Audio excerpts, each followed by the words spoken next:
Hi friends, welcome to my channel. ఈరోజు video చాలా ఈజీగా టేస్టీగా చేసుకునే బాయిల్డ్ ఎగ్ ఫ్రై అండి.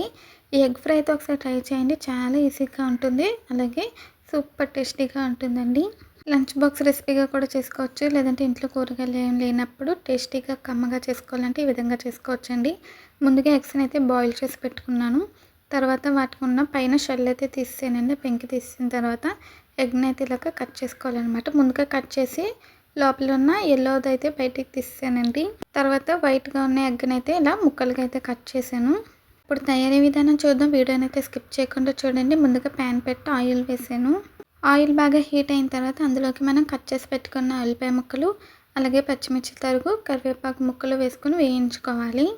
ఎగ్స్ అంటే ఇష్టపడని వాళ్ళకి కూడా ఇలా చేసి పెట్టండి. ఈ ఎగ్ ఫ్రై అయితే భలే ఉంటుంది. చపాతీలోకి, రైస్లోకి కూడా అదిరిపోతుందండి.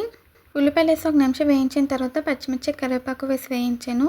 వంట రాని వాళ్ళు కూడా చాలా ఈజీగా చేసుకునే రెసిపీ అండి.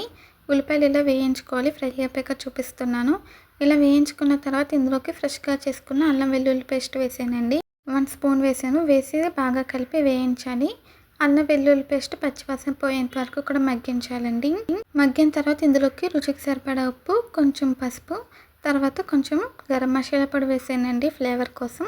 ఇప్పుడు కారం వేసుకోవాలి. కారం మన స్పైసీకి తగ్గట్టుగా వేసుకోవాలండి. వేసుకొని బాగా కలుపుకోవాలి.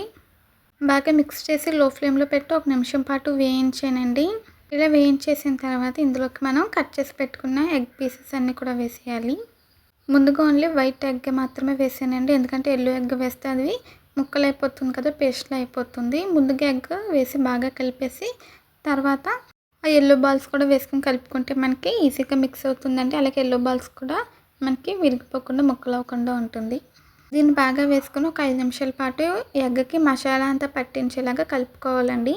కలుపుకున్నాక స్టవ్ ఆఫ్ చేసాను. అంతేనండి, చాలా ఈజీగా టేస్టీగా మనకి ఎగ్ ఫ్రై అయితే రెడీ అయిపోయింది. ఆయిల్ సెపరేట్ అయ్యేంత వరకు వేయించాను. ఈ వీడియో నచ్చితే ప్లీజ్ లైక్, షేర్, సబ్స్క్రైబ్ చేయండి. Bye friends.